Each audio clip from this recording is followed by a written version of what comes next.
வணக்கம். நேற்றுக்கு நான் வீடியோ போடல, ஏன்னா மார்க்கெட் முந்தா நேற்றுக்கு பிஹேவ் பண்ணது வந்து கம்ப்ளீட்லி நியூஸ் ட்ரிவன் மார்க்கெட். ஏன் நியூஸ் ட்ரிவன் மார்க்கெட் அப்படின்னு சொன்னேன்னா, ட்ரேடிங் வியூவில் இந்த ரைட் சைடில் வந்து நியூஸ் அப்படின்னு ஒரு செக்ஷன் இருக்கும். அதில் பார்த்தீங்கனாலே உங்களுக்கு தெரியும், ஃபெடரல் ரிசர்வோட meeting, upcoming meeting December 10th to 11th அந்த ரேஞ்சில் வரப்போகுது.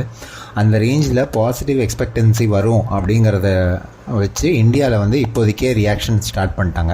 ஐ மீன் லைக் பாசிட்டிவாக இருக்கும், இந்தியாவுக்கும் அது நல்ல விதத்தில் அமையும் அப்படின்றதுனால இந்த மூவ் கம்ப்ளீட்டாக நியூஸ் ட்ரிவன் மார்க்கெட்.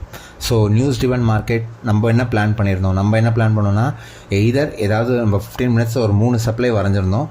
3 சப்ளைலேருந்து ஏதாவது ஒரு சப்ளைலேருந்து நம்மளுக்கு ரிஜெக்ஷன்ஸ் கிடச்சிச்சின்னா நம்ம ட்ரேட் பிளான் பண்ணலாம் அப்படின்ற மாதிரி பிளான் பண்ணியிருந்தோம். இங்கே இருந்த மார்க்கெட் மேலே ஒரே ஸ்ட்ரெச்சாக போயிட்டு இந்த சப்ளை ரிஜெக்ஷன் கொடுக்கல, நெக்ஸ்ட்டு சப்ளை ரிஜெக்ஷன் கொடுக்கல, அடுத்த சப்ளை அங்கேருந்தும் ரிஜெக்ஷன் கொடுக்கல. இங்கே ஒரு ஸ்மால் ரியாக்ஷன் கொடுத்தாங்க, மறுபடியும் இங்கே இது கீழே க்ளோஷர் கொடுத்தாங்கன்னா இறங்கிருந்துக்கலாம்னு பார்த்தேன், ஆனால் அங்கேருந்தும் ரிஜெக்ஷன் கொடுக்கல. மார்க்கெட் ஒன் சைடட் மொமெண்டம் தான் கொடுத்தாங்க. No problem. நான் நேற்றுக்கு ட்ரேட் பண்ணல. நேற்றுக்கு ட்ரேட் பண்ணாதவன் இன்றைக்கி ட்ரேட் பண்ணிங்களான்னு கேட்டிங்கன்னா இன்றைக்கும் ட்ரேட் பண்ணல. ஏன் பண்ணல? Market almost all time high கிட்ட வந்திருக்கு. இந்த ஆல் டைம் ஹை கிட்ட வரும்போது மார்க்கெட் எவ்வளோ தூரம் மேலே போகும்னு எனக்கு தெரியாது. அந்த தெரியாத ஒரு இடத்துல வந்து நான் ட்ரேடே பண்ண மாட்டேன். இன்றைக்கி பார்த்தீங்கன்னா அதுவும் வந்து நியூஸில் வந்து ஒரு கிளியர் ஒரு பாயிண்ட் இருக்கும். அதாவது Indian equity scale record peaks but end flat as profit taking section. அதாவது இங்கே வாங்கின பொசிஷன்ஸ் எல்லாமே இங்கே ப்ராஃபிட் புக்கிங் நடந்ததுனால இங்கே ஒரு ஸ்மால் ரீட்ரேஸ்மெண்ட் நடந்திருக்கு, அவ்வளோதான். அதுதான் இங்கே போட்டிருக்காங்க நியூஸாக. So it's okay. 2 நாள் நான் ட்ரேட் பண்ணலை. நீங்கள் பண்ணியிருந்தீங்கன்னா உங்கள் ட்ரேட் எப்படி போச்சு, என்ன ரீசனிங்கில் ட்ரேட் பண்ணீங்க அப்படிங்கிறத சொல்லுங்கள். ஸோ நம்ம நாளைக்கு ட்ரேட் எப்படி இருக்குங்கிறதுக்கு முன்னாடி நம்ம ஹையர் டைம் ஃப்ரேமில் ஒரு தடவை போய் பார்த்துடலாம் மார்க்கெட் எப்படி ரியாக்ட் ஆகுது அப்படின்னு சொல்லிட்டு.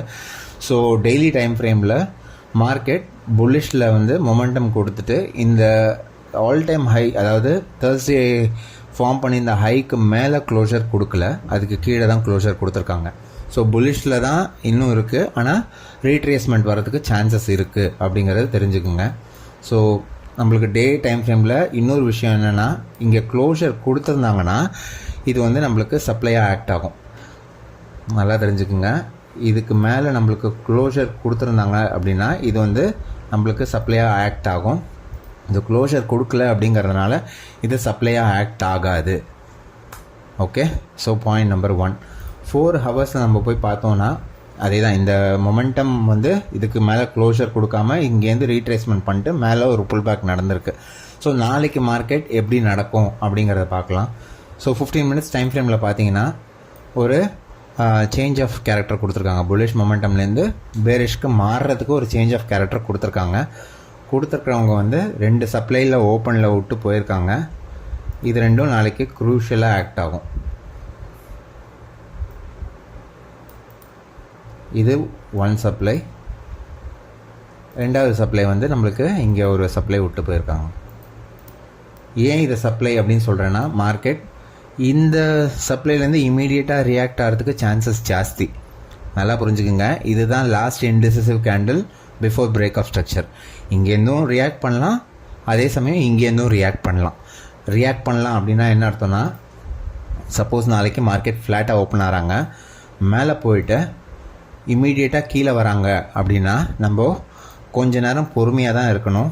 எவ்வளோ நேரம் பொறுமையாக இருக்கணும்னா, இன்றைக்கி ஃபார்ம் பண்ண லோ இருக்குல்ல 26,142, அந்த லோவுக்கு கீழே ஒரு க்ளோஷர் எனக்கு வேணும்.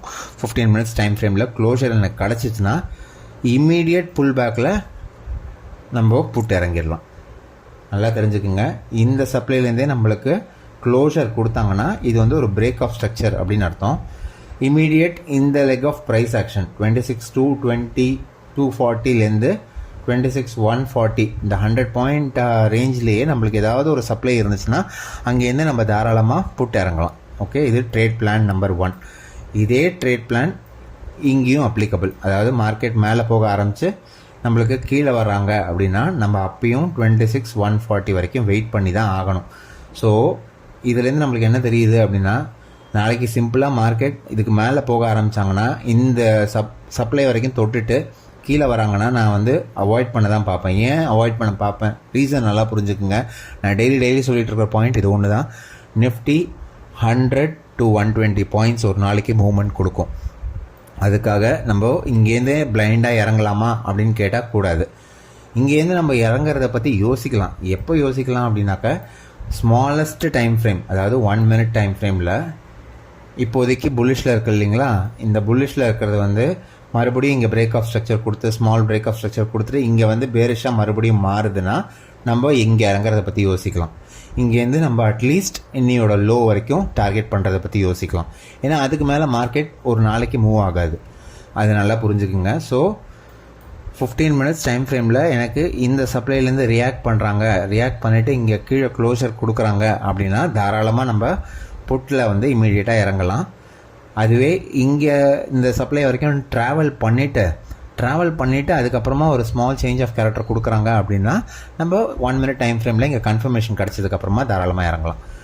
அப்படியே கூட இறங்கலாம், தப்பு கிடையாது. ஏன்னா சேஞ்ச் ஆஃப் கேரக்டர் கொடுத்துருக்காங்க, இருந்தாலும் நம்மளுக்கு லாஸஸ் கம்மியாகணும் அப்படிங்கிறதுக்காக மட்டும்தான் நான் இந்த சேஞ்ச் ஆஃப் கேரக்டர் கேட்குறேன்.